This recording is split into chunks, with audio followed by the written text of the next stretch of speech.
Hello, hello, here we go, it's the Kopite podcast. Hello all, and welcome back to the Kopite podcast. It is the first episode of The Book Room. I'm sure it's obvious what that is a play on words with, and I'm absolutely delighted to welcome our very first guest on the Book Room. It's Paul Machin from the Redmen TV. How are you, buddy? Yeah, I'm good. Thanks for having me on, mate. Mate, pleasure's all ours. So, Paul, book number 2, mate. Yeah. Is it weird even to say that after all you've achieved over the past 10 years? Yeah, it's mad. Yeah, I was writing an email before, and it's referring to the second book thing. I'm not sure how that's happened. I mean, it's mad because this year's been crazy, hasn't it?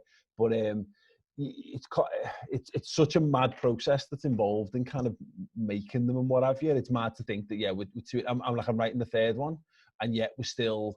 We've only not long started selling the second one, which has sort of been in this perpetual sort of never-ending time. You're like the Harry Potter sequels, aren't you? Harry Potter. Yeah. Once we finish filming that one, we'll do another one. Yeah, it's a bit like the Robert Ross Red Dwarf thing, where you're just constantly eating your own tail, producing the next thing whilst also keeping the last thing going. So yeah, it's a bit mad. Well, that's it, mate. I mean, before we get into this year's book, obviously after Champions League, when you and Ross released the first one, it's our year. And Ross did say like it was a bit of a slog putting it together and stuff like that because you've got so much to put into it. But before we get into the second one, where did the idea come from doing the first one? So there was it's a mad one really, because obviously so much, and you'll know this, so much of the job around producing content is it's comments, it's reactions, it's we've constructed a system, almost a world where it's like, here's a thing, give us your opinion on that thing. So we're kind of awash in it, and sometimes kind of a bit overwhelmed by it at times, good or for ill. And I for years, obviously we've been making Redmen for a decade, but we've done the fan reactions for most of that time, and that was always, we have a bad game and I just pulled some comments or some tweets out or Facebook posts or whatever and just get people's varied reactions. And they always made me feel better because there was always a load of people who just lost their heads over the littlest thing. Now in hindsight, they were losing their heads, over like a Roy Hodgson Liverpool, which they were probably fair to with the gift of hindsight. But yeah, the fact that when people have reacted much worse to a situation than me, it always makes me feel a little bit better. Yeah. Like having that one mate who's slightly more hungover than you makes your hangover more bearable the next morning. So there was a bit of that. And then a random book that I've been going back to my mum and dad's for like Sunday dinner or whatever with the family, and there was a book just sat on the side, and I couldn't tell you what it was called and I couldn't tell you who it was written by, but it was a combination, a digest of the best comments on like The Observer or something. And it was funny, and I was like, I've not really seen anything like that. And I've not seen anything in like the years that followed. And I thought, I wondered if we can do something a little bit like that kind of captures the weirdness and the overreaction and the insanity that kind of comes with the comments box all across the internet. It's a really good point, mate, 'cause like you said, it's always fun to look back. I mean, if you look at the BBC message boards back in the day when it was 606, before Twitter even existed and stuff like that, you can look back at, when we've signed the likes of Daniel Sturridge, and the comments in there are hilarious because you just think, well, how well he did pretty much do for Liverpool. But mate, for any book that has a Back to the Future reference in the first page has me hooked already. So, but before I want to start with the details of the book, if I may, Paul, I want to sort of start with sort of the back of it, the epilogue. And reading the last few pages, it felt like I could have written it myself. And what I mean by that is, we're the same age, and you can certainly relate to every word you've written there and what it means to you that Liverpool were finally Premier League champions. And, obviously encouraging anybody to buy the book. But when you do read those last few pages, you can feel that we'd waited so long. And I bet you're quite emotional writing that part of the book. Yeah, so there's... the book is largely written chronologically. It's done week by week, as we go along. So like the intro is written, in pre-season every year. There's a temptation to go, I think a lot of people do that at the end. They go back because you get to kind of rewrite, because you can make predictions and stuff. Yeah. You go back and you can kind of do it. But like, so I write the beginning at the beginning and I write the end at the end, and that last chapter is almost. Well, it's meant to be the last thing I do, but what the last thing I do is 15 proofreads back and forth with the publisher, which is the worst part of the whole thing. But no, the last chapters of the last two books are my favorite. You're right, because they are very cathartic. They are very like trying to sum up the emotional ride, and as Liverpool fans, we're all quite poetic and soppy at our heart, I think, anyway. So we're all kind of thrown into Liverpool and all the things that go around it. But in the way I've done it as well, those last 2 years, we've been flat out. Not the way that like Salah's been flat out, the torture that the players have been through, but like emotionally and physically. And this is not a complaint. It sounds like a bit of a humble brag, but I've been around the world. I've followed them. I've been on this journey with them. And I'm, you come into the end and you're knackered and you're sat there, and then you get to the end of it and you've got to block off like 2 weeks of your life to kind of get it all pulled together. And more so this year as well, with all the other stuff that was going around. It was a very emotional sort of time. So it was it very much is my experience, but I imagine that's the beauty of it. There's a lot of shared experience that goes into following Liverpool. Absolutely, and again in the epilogue, there's that the hint of Steve Jobs towards the end. Here's for the do-gooders and the naysayers and all that sort of stuff, which I loved. There's references to the NWO and people who are in the know what that means. Then there's obviously the memories of the near misses. You got Makeda versus Villa, Gerrard and Chelsea. 11 millimeters between being the bridesmaid and the bride. But the thing that stood out for me the most was the Istanbul reunion that you mentioned at the event, where you were talking about unhappy tears at the event because you thought, well, I'm never going to have moments like this ever again. Istanbul was the height of my Liverpool, fan career, if you want to look at it that way. And no doubt you weren't the only one thinking of it that night. And it was a tough time for us all, wasn't it? Yeah, it was weird because you think back to it, and it's not that long ago now, is it? But, you're talking 5 years, coming up, it's over 5 years now, but it was mad. It was just a mad world. Steven Gerrard was leaving. Brendan Rodgers was still in charge. We'd just been absolutely dicked everywhere by Stoke last game of the season. And then it's the Istanbul reunion that reminds you of the greatest moment that you've experienced as a Liverpool fan. And you kind of stacking them up side by side and going, well, this isn't that. This experience, and I couldn't foresee a world where we ever got back anywhere near that. And again, they're the things that you kind of carry with you. I've had that in the back of my head. I think I might have even, I probably said it to Jürgen at some point along the way of like, it's mad to think that the progression in such a short space of time, but it's short space of time, from Jürgen, but again, for us, we've lived it. It's not been a short space of time. It's been a lifetime. We were kids when we won the title last. I have nothing but very hazy snapshot memories of that. I had no idea of what it meant or the experience or the ride that got there. It's been an emotional roller coaster. So I thought it was definitely worth a mention. Yeah, and again, mate, you can't argue with that, because I think one of the great things about when people write books is the reader can, take that emotional connection to the author, and I think that's really important, especially when it's such a situation of us, winning the league title. It's it's an incredible feeling for everybody. But what I loved as well is, like, obviously the book is a combination of the previews and the reviews that you write, the player ratings, of course, which are the fantastic, for the comments and the sarcasm, and just some of it is just absolutely brilliant what you and Ross have put together.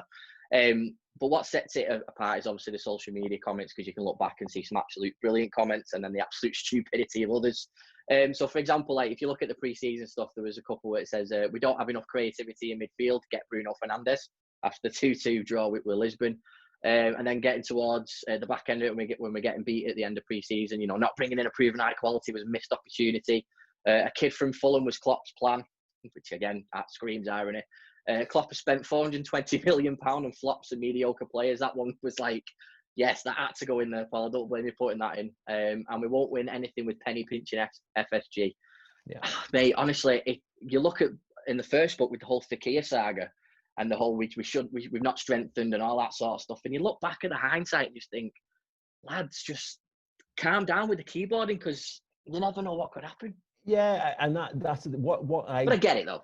No, exactly, and we all react in different ways. I have this with Chris Pager, because he's a very heart on your sleeve kind of guy, and I'm probably slightly more considered in various things, but you can't hide your gut emotional reaction to things. The thing that does get me about the internet is that you kind of it's not like so someone misses a shot in the game, you can't stop yourself from going, like that is an automatic reaction. But to then do that and then take it and write it down and do that, it requires a little bit of thought for me. So I always think that there's a step there that stops you. That could be used to stop you a little bit better on the internet that people don't.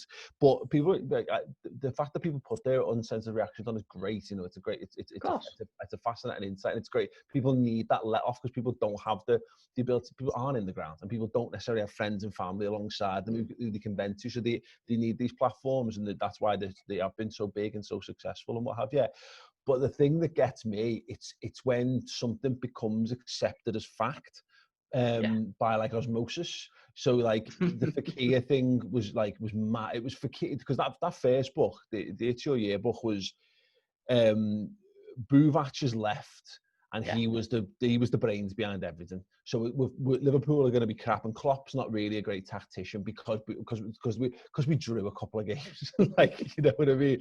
And that was one narrative. And Fakir, we missed this creative midfielder, so Fakir was right, and that was going to be all our undoing. And then we didn't spend any money last transfer window. That was going to be our undoing, and so on and so forth.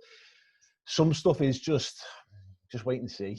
You know what I mean? Most of this stuff kind of works out all right. But yeah, I get it. You know, there's some funny narratives and there's some wearying narratives. Yeah.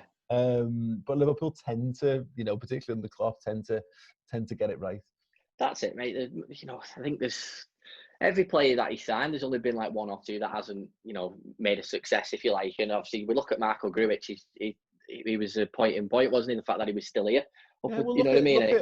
Look at Paul Tompkins talks about the he does obviously does the Tompkins Times, and he does like the Tompkins Price Index, and they've got a model, and it's him and another fella whose name escapes me at the moment, but they reckon that at the best you can ever hope for is a 50% success rate with your transfers, and Liverpool have been punching well above that way for years, above. Like, and I don't think people appreciate just how well. So, like, you're right. We can pick the names that didn't work out. Loris Karius is the big and obvious one, but like for what we paid and all, there haven't been the big profile flops that we've seen. There's been no Christian Benteke. To say the least. Yeah, exactly. Chapter 4 is obviously the kickoff to the season against Norwich, and you said in your pre-match notes that you didn't have that feeling that we would win the league. Was that not you let yourself get ahead of what it was, or you think I just can't take it anymore? After especially what happened last year. No, because again, in terms of feelings, I don't think any of us has any control over how we feel about that. I can't choose to or not to feel a particular way. It was just how you feel, isn't it? And my overriding feeling was that, and I said this in a number of places at the time, I thought we'd come short because I just thought we'd played too much footy. I thought, going to the Champions League final, going that late in a season, then having no pre-season for all of your stars. I mean, people forget, like, Mane didn't have a pre-season at all. Like he's not even on the bench for the Charity Shield, against Man City at the time. He doesn't come back in till that first game of the season, basically. Bobby and Salah play the first pre-season game against Lyon, and we've been crap all that pre-season as well, which is why everyone's heads for pre-season. Quite one of the funnier parts of the book. But yeah, it was. I just didn't feel it, which is, again, it's funny because I think it's a remark in there. I think it's in there anyway, of like not feeling it might be the feeling. Yeah.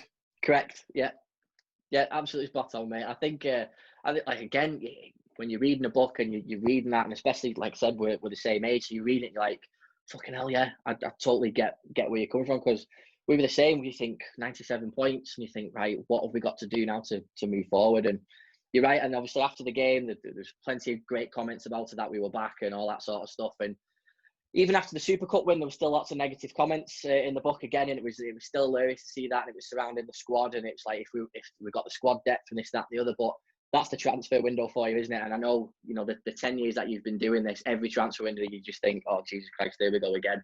The stuff we've got to battle, the names we've got to say, and again, you're probably going through the comments around that period, going, fucking hell. Yeah, it's because it's been doing it long enough that you see the same stories repeated over again. You change the names, you put a slight spin on it, and then you watch the same things happen over and over again. And that's, I mean, again, I think a good analogy is kind of like how like my daughter doesn't get to go. You see those rides in like shopping centres where you put a pound in and they rock back and forth. Like my unfortunately for my second child, she will never have money inserted into one of those things, because I did it for me first and I realised what a massive waste of money is. But the thing is, it's new to her, so there's plenty of people for whom these stories are new, and they feel and they get it's fresh, and they don't appreciate that there's no need to get wound up about it, because it feels like the biggest thing on earth. And because every transfer story is just particularly the ones where it's never going to happen, and it's been heavily briefed. It's Gaston Ramirez over and over again, with an entire summer of Gaston Ramirez links, to the point where I can remember being told by by Jen Chang, if you remember him, being told at the time, like, it's just 100% categorically not true. Feel free to tell people it's not true. But it was so, the Twitter, it was everywhere, and it was so vociferous that you were a bit like, oh, you know, it kind of stuck into, maybe it's also, well, Liverpool have denied things before, and that means blah, blah, blah, blah, blah. So yeah, you start to see these stories played out again, time and time again, and the more times you see it repeated, the more comforted you are that it'll kind of be fine. Yeah, exactly. It's like the Thiago one, isn't it, Paul? You know, I get shudders when that comes up. Yeah. Well, but again, it was funny. But the Thiago stuff was why it was almost always going to happen, because there's signs that you recognise along the way. Liverpool are very good at telling a briefing when something is 100% not happening. Now, there are obvious exceptions when that doesn't happen, but you can generally get you get your hands on it. You can get the shape of a transfer by where you're getting your information from. But yeah, the Thiago one, it adds that. That's why it's so funny. It bore the hallmarks of an or of one of those other transfers that didn't quite make it across the line, but it also had all the hallmarks of ones that was going to happen. So yeah, it was I'm sure that'll be in there next year somewhere. That'll do me, mate. You find them comments for me. But I want to fast forward now to the one where we win the title, probably, which is the City game at Anfield. For me personally, mate, it's probably arguably my favourite day of the season. I remember walking to get the train to the match and just thinking, today's going to be a special day, just because of what happened the year before with Mahrez missing a penalty. And one of the lads who we go the match with, he'd not been able to go all season because he had a life-threatening operation in the summer. So he was having some time off. But he wanted to try and make the City game just for the whole speciality of the day. And it was his first game back. So when he turned up at the station, it was like, right, we're not losing today. But, mate, sum up the game. You know, we were both in the Kop, sum it up. Yeah, it's mad, isn't it? Because those games have been so pivotal to the title, you know, for a few years now. And, yeah, you know, we bought Fabinho in, I think, as a Man City killer. Yeah. And that was the game. And I think back to a number of players that we've had over the years where you're waiting to see them tested, and you think, I think we've got something here, but you can't know until you test it in the hardest possible environment. And Man City's absolutely that. And Fabinho stepping up and absolutely snotting one in, and you're like, oh my God, we bought him to destroy them, but not like this. Like, you know, to, like, you know, break things up, and he's meant to marshal in midfield, blah blah blah. No, he goes and takes the game by the scruff of the neck. And I think that was like the big thing of like, I use the analogy a lot about passing on the stairs, you know, like, and we did it with Man United, probably like the Europa League game when we played them, we knocked them out. I think I said at the time was like, we were on the way up and they were on the way down. And that game at Anfield last season with City felt like that. Not like they're significantly many years below us, but it felt like we were better than them. And we'd beaten them plenty, you know, obviously we'd beaten them at Anfield before, we'd given them some hidings at Anfield as well, but that was the first time where it felt like we'd gone properly toe to toe, and we were just better than them. And I remember walking out and going, and they'd been dropping points already at that point of the season, and we were looking at their fixtures and looking at our fixtures, and we're like, you know, it wasn't something that was verbalised, because it would too many videos of me dancing outside Anfield after we beat Man City in 13-14, saying we were going to win the league, to kind of go over the top on that. But yeah, I had a real sneaky feeling then that was going to be the shape of the season. Well, I think so, mate, because I think in the pre-match notes on that game, I'm sure you had one of these because you mentioned Fabinho and then he just ended up bloody rinsing it. So, fair play to you. Yeah. But what you've got to do as well, mate, is that it was sort of the catalyst to think, right, we've done them now, we can carry on and really make a go of this season. And if I may, again, let's get in the door. I'll take you back to December 2005. I watched the Club World Cup from a freezing cold student house on Smithdown Road. But I was still, right up for the competition. I really wanted to win it. And when we didn't, and, unless we talk about that bloody final, the better. So when we went over to Qatar, I had no question that it took priority over the League Cup. And you were definitely the same. Yeah. Because things come and go, don't they? And, the problem is we've got a very, I say we, this country's got a very little England mentality, and it's drummed up by this like glassy-eyed nostalgia of cups and silverware and all that kind of stuff. Like, and the League Cup, I very rarely falls under that. It falls under that kind of like category when it serves someone's purpose. When TalkSport or the Daily Mail have got something that they want to have, some jingoistic nonsense that they want to hammer home. For me, Liverpool have always fitted better internationally, fitted better, in a European stage than they almost do in their own country, which is a separate conversation that we're not going to get sidelined by. But it was an opportunity for Liverpool to go on to another big stage. We'd not won it. We'd not won it. Certainly not in that format. Obviously, we'd had other instances in the past. We've been out there and what have you. And I just. Look, I went, which is funny because I drew the short straw, or me and Chris drew the short straws because we're family men, we couldn't go to Qatar. So we ended up watching Liverpool children getting annihilated by Aston Villa at Villa Park instead of going to Qatar for it. But it was, the League Cup's the League Cup. If there'd been something sensible proposed, and then I maybe could have made a case to be a bit more serious, but they couldn't. The whole squad was on another continent, there was no choice for me. And in years to come, that tournament is only as prestigious as the clubs choose to make it. Real Madrid don't complain about going to it. Real Madrid wear the badges proudly when they win it. World champions means something. I wanted that. I just wanted the gold badge more than anything else.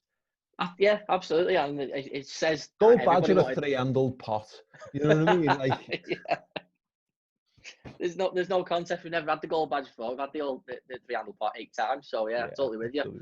But you're going to remind the kids when they're older that the sacrifice that you made that year, sacrifice. Yeah. I wonder if they'll ever appreciate it. It's mad. The funny thing is that I've been gearing up to it all summer. As soon as we were in, I was like, I'm defo. I swerved all of the European aways in the build up to it because I was like, I'm going to do one.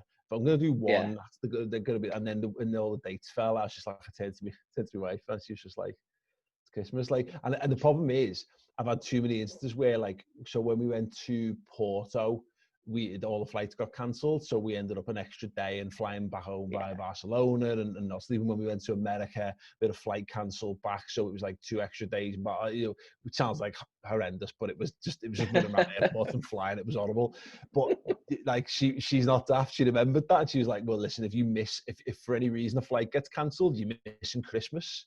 And it's like, that's you don't want to be that guy. No, not at all, mate. I will remind the kids of it at some point. I've been there myself with it. I mean, when the game against Wolves in the last game of the season, the following day, I was going to India for 2 weeks with work. I was working out there for 2 weeks, and my son was he just turned 1. And then obviously we got to Madrid, and I'm thinking, shit, I'm going to come back from India, and then I'm going to be going for 5 days to Madrid. And I had to say to the missus, and then she just said, look, you've already been away for nearly 2 weeks. And I thought, well, do you know what? Fair enough. As a new father, I thought you've got to sum it up, haven't you? So yeah, I totally get where you're coming from there, mate. But listen, we'll no doubt be there again at some point. Yeah, definitely. The more you read the book though, Paul, and the comments in every chapter, it's just absolutely brilliant because it's pure elation and joy. Because I think if you're going to write a book, and the way you've done it over the last 2 years, you've sort of getting every game where we're on a winning streak, and it's just pure elation. There's some absolute belters in there. But a couple of my favourites was the Anfield derbies, obviously because we played a weakened squad in both games at Anfield. But obviously they were hilarious for many reasons. But the FA Cup game with reserves, mate, it's just unbelievable, wasn't it? Like, You couldn't. When we beat them in December with like a heavily rotated side, it was like, well, that's it. You know, we've done it now. There's no funnier way. There's no more funny ways to win. You know, we've had years of being the best, and they've got years and years and years of pain and etched onto their faces after not won at Anfield. They can't even remember how to win a derby. And then we beat them like that when it was like, oh wow, you know, we've rotated the side. We're taking the piss here, and then we were brilliant. And then when it come round to the FA Cup, it was just like that team, like, and it's funny because Pedro Caravella actually got quite a few games last season. He was really good at all of them. But like, you put Pedro Caravella into a derby, like he became a bit of like a weird like symbol for us taking the piss. And then to win that, like you couldn't, it's just, you know, and to have it be won by Kurt Jones as well. Like, because bear in mind, you know, I was in my seat for the, you know, Origi Pickford the season before, which is one of the most splendid moments of my entire life. And I was sat next to a Blue Nose in the main stand watching it, and I was just like, he was keeping quiet the whole game for obvious reasons, and that it's just the best. Sorry, mate, carry on. But no, you think that's it? How do you top that? Well, you've put a team of children out in the FA Cup, and your young kid who's barely kicked the ball for you just scored an absolute worldie to end it. And particularly the fact that once again, you know, Jordan Pickford's at full stretch and his arms aren't long enough to reach it. Yeah, it was great. It was just. It was, mate. You couldn't write it. Another one of the things that you couldn't write was when you get to a point in the season where you think, right, we're going to do it. And like you've said in the past, you know, there's times where we've over-celebrated a game because we thought that it was nailed on with a few games to go. And we've all been guilty of that because at the end of the day, we just wanted it so much. Mm-hmm. But chapter 37, the one with the baby-faced assassin's babies. And by the way, I love all the Friends references, by the way, the one where I think it's brilliant.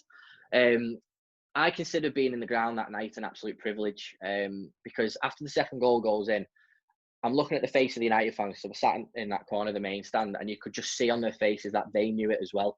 And then obviously the chant that comes on, we're going to win the league. I think they knew it, and then we knew it. And that was a feeling that I've never had before. And it was the best post-match pint I've had in May Duncan's ever. Do you feel you were still plugged into the Matrix after the game? And people who read the book will know what I'm saying. Yeah. It was mad because Man United have been the benchmark for fucking ages, and it's very rare that both teams are good at the same time. I've found, so it's kind of unusual. We don't really get to square off with them. So there's something to that. They you know, they've been like the perpetual classic Hollywood horror villain where you just, when you think they're dead, they come back for one more scare, but over and over and over again, made for TV movies by this point. Like, you know, they should be, somehow they keep being revived, and that, for it to be that moment, because obviously we were, it links back to the game at Old Trafford, because, you know, that was the biggest celebration in the world. That was totally like they let the air out of us completely with a bit of bad refereeing, and just, I think that Liverpool actually on the day just shit in the bed a bit. We were ready to go and really rub it in the United fans' faces after all that time. We never got to do that properly at Old Trafford because of the performance and the results. So when it comes around to the Anfield game, and again, just the time of the season, and everyone had kind of been going, well, if we do this, then I'll think it's on, or I'll think it's possible, I think it's done. I think, you know, goes back to City. I think the City game, I think we had the first real inkling that might be it. I think when we batter Leicester on Boxing Day, you're like, I can't see a world where we don't do this. But then just in terms of how all the points had fallen, all the fixtures had fallen, United at Old Trafford, and when they'd actually give us a good game as well.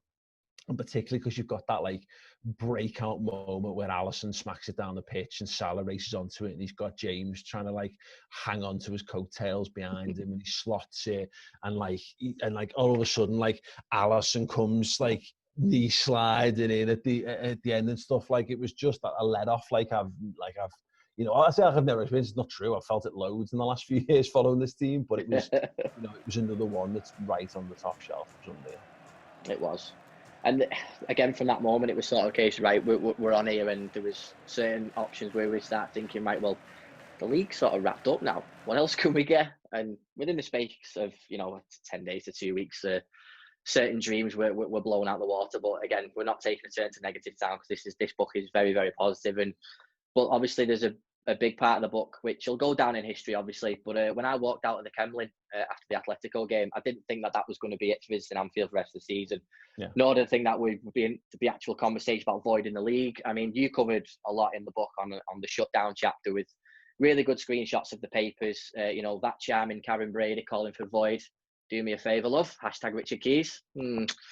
Nearly 5,000 signatures agreeing with her, of course. And you did a video on having the virus. So first of all, mate, was you okay when you had the virus? Yeah, it wasn't pleasant. It was just one of them it was a mad couple of weeks for me because we'd gone from this I wasn't very switched on to what was happening. I mean, there's always those people who've been hoarding toilet rolls since the January or whatever, and we were there. You just presume it's to be honest. If you recall, there was also a meteor was meant to hit the Earth and wipe out all life around the same time as well, and so it became oh God, what could stop this Liverpool team winning the league after 30 years? This Liverpool team that's romping to the title, it could only be a global pandemic, or a giant meteorite wiping out all life on Earth. Lol.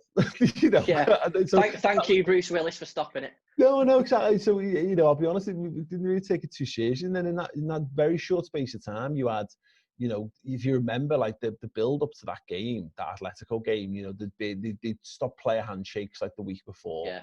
And like there's footage of Jürgen bollocking fans in the main stand for trying to reach down and touch the players. And there was talk of like people saying, I'm not sure if I should even go. And I remember thinking at the time, like, stupid. Why would you not go? Oh, come on, it'll be fine, won't it? And we were all very dismissive of the whole thing. And then like within 2 weeks, within 2 weeks of that Atletico game, I think I was lying prone in bed, struggling to breathe, and watching the Prime Minister's daily addresses telling everyone that we were going into a national lockdown. It was bananas. And then so I had that like 2 weeks of not really being in and out, really like just being so poorly that I couldn't really kind of do much of anything. I wasn't switched on to stuff, and obviously Chris was shutting the office here at the time, shutting the studios down and what have you, and we were doing some bits and pieces. And then obviously all the null and void talk comes out, and it's just like that was I mean, as far as times go, not just in terms of like as a football fan and life, but also like as a small business owner as well. That was just it was shit. It was just properly shit. And I'm glad that we can kind of look back on it with a bit of gallows humor with it all, because at least Liverpool got to win the title. But there was that a month where every day there'd be a think piece on, no, it's fine. That we can get footy and run it, and then you go, oh, thank God, and then it'd be countered by some other dickhead coming out and going like, oh no, there's no way it can safely be played, live, blah blah blah blah. And so you could never sit comfortably. And I'm saying this, everyone watching and listening will know this. We all lived it. And then, but on top of that as well, where you're also trying your best to be healthy and somehow get up in the mornings and stuff. It was a shitty time. It was. I think one of the things that I just want to pick up on what you just said there is how people were feeling during that time, because I mean, a lot of us, I mean, me included, I was shitting myself thinking this, when the French league got null and voided and all that sort of stuff, I was thinking, surely they can't do it to the Premier League because it's just too big. And I just thought, would it be the most fucking Liverpool thing ever to just, give us the trophy and that fucking stupid asterisk will be there forever, or null and void it, and then it'd be like, right, well, we're not having a champion in 2020. Behind closed doors, was you thinking, fuck, this could happen?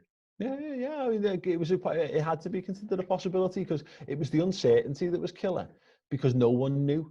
And when no one knows, you fill the blanks with speculation and fear and anxiety, and that gets passed off as these think pieces. It gets passed off as fact and opinion, because that's the easiest thing to do to make yourself feel, to get your point across and sound important, in certain things. So it was an absolute mire, and we all just had our eyes on the Bundesliga. Like the rumours the Bundesliga was coming back. I was like, oh God, if we can just get a league up and running, there's no way they'll take that opportunity, because there's too much money involved. Now we're now living in the postscript world to that, where footy's going to end up going on regardless of health and safety, because of money, which is not necessarily the best. But yeah, at that time it was not a great. You know, again, we you know, trying to keep a business running at that time when business is talking about Liverpool. You know, we went from, you know, producing 12 videos a week, you know, probably minimum, to like really like, what the fuck you meant to talk about? What are you meant to do? And you can't talk. So you go into nostalgia, fine, but you can't. Everyone just wants you to be able to go on camera and go, right, everyone, don't worry, it's sorted, football's coming back. And you haven't got that to say to people. So my interest in Liverpool died, you know what I mean? I didn't want to talk about Liverpool, but I had no choice because I've got, you know, mouths to feed. Well, exactly. You know, I've got myself. We've got staff. You know what I mean? Who need to be looked after, and we just didn't have the option of furloughing because you know what you're going to do. You may as well turn your business off. So yeah, it was not a great time. So obviously, when footy comes back, it was just, even though it's crap, it's a fresh perspective. You know, so football is better than no football. Correct, mate. And you do talk in the book about the inevitable. So obviously when we knew Project Restart was being talked about, then it was confirmed, then we knew that we were playing Everton on the restart. We all knew that it was going to happen. Now, there is a certain chapter in there which is the one. I'm not going to say which chapter number it is because I don't want people to skip read. I want them to take it in. But it's the first and only chapter of any book that you've done which didn't involve Liverpool. It's obviously Chelsea 2, City 1. But you had to write it because there was a chance we were going to be champions. You did a live show as well, which it was a moment to be documented from all angles, wasn't it? Yeah, we'd had there's a lot of other things in and around that time that you know, the weeks that had led up to that, we'd had lots of other kind of things going on, and we've been gearing up towards again, like I said, the inevitable. Liverpool are going to win a game of football and they're going to win the title, and then this City Chelsea game, obviously it falls upon that. I think it was Chris who suggested, he was like, well, look, should we do a live show? And I was like, nah, I'm not. I don't want to be that, because again, flashbacks to that Stoke game at the end of the season. We remember us doing a live show for that, and we just sat there getting embarrassed, being watched by fans of other football teams laughing at us, and we turned that off at half time and just went and did something else, you know. And I don't want us, we're a Liverpool channel, I don't want us being taught other games of football because we just look like dickheads if that goes wrong. But as it got closer and closer, I was like, it's got a gut feeling that this is going to be it. This is how it's going to happen. So yeah, we loaded up, we prepped. I wrote we build up sort of preamble to it, safe in the knowledge, and you know, this happens time and time again. And what we do is, like, if it just gets deleted. You know what I mean? It gets deleted or it gets lost forever. You know, if it doesn't work out your way, there's countless vlogs and videos and reactions and stuff of games that we've not won that have never seen the light of day. And I had to prepare for that. That's a weird eventuality to prepare for. But God, thank God we did, because it was just one of the most joyous feelings of absolute elation watching that game. I got more joy from that, from watching a lot of Liverpool games over the years. You know what I mean? Like, and it wasn't anything on the pitch. It was amazing. It's true, and you can tell in the post-match thing that you wrote, because it looked like your keyboard had just been destroyed, because it was just like it was just like loads of different letters in your post-match reaction for it, and I just thought, yeah, that's exactly what I'd write. I'm reading that book and I'm seeing that, and I just thought, yeah, that's exactly what I'd write. I've got no fucking words to say that I've just seen Liverpool win the Premier League. So yeah, I'm glad you did the live show, mate, because like you said, it's been documented, so it's really good. But one of my favourite parts of the book was obviously Coronation Day. It really showed just how much we deserved it. And he sort of gave the two fingers to all the doubters as well, you know, the piss takers, the null and voiders. Was your fingers struggling to keep up with your brain as you were typing what you wanted to say? Yeah, it's just mad. Yeah, you know, because there's trying to convey energy while you're writing is a part of that, really. And yeah, sometimes it's easy and sometimes it's hard. There's a couple of games in the season where you're like, oh, fuck, right, what am I writing about? You know, what am I dragging out of myself for this one? And sometimes it just kind of falls onto the page, as it were, or into you know, Google Docs on my phone more often than not. Yeah, and there are things that, you know, when it comes around to that you don't have to do. You just kind of just splurge a bunch of words and check it makes sense when you reread it back a couple of weeks later, and if you're happy with that, go with it. But yeah, just unreal, you know, and not something you ever get. You think, you know, something you think about, you know. something you always dream of, but also, you know, when I think it's worth pointing out, you know, yes, 30 years between title wins. Yes, 10 years of doing Redmen, but also 20 years of just being a Liverpool fan waiting for it to happen. So you don't really think, you know, for 20 of the years that I've waited for it, I've never really thought like what I would be doing or where I would be or what that would look like.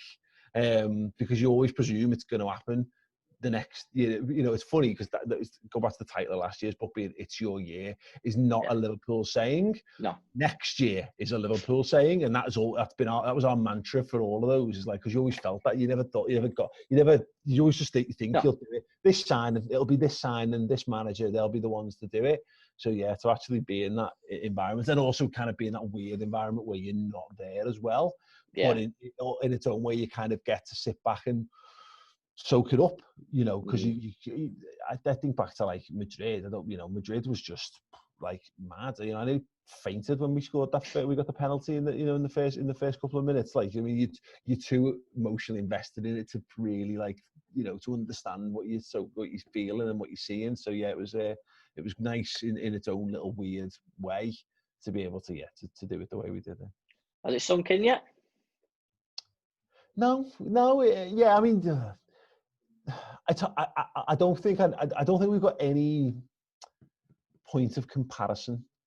So I think we feel it has, but I don't think it has. Like it almost like, I don't think it doesn't feel. In some ways, it doesn't feel like it counts. You know, it sounds a bit weird and maybe sounds a bit like anticlimactic. It sounds like, you know, there's a conceit that we've all got to be the happiest anyone's ever been with it because we won the title after 30 years.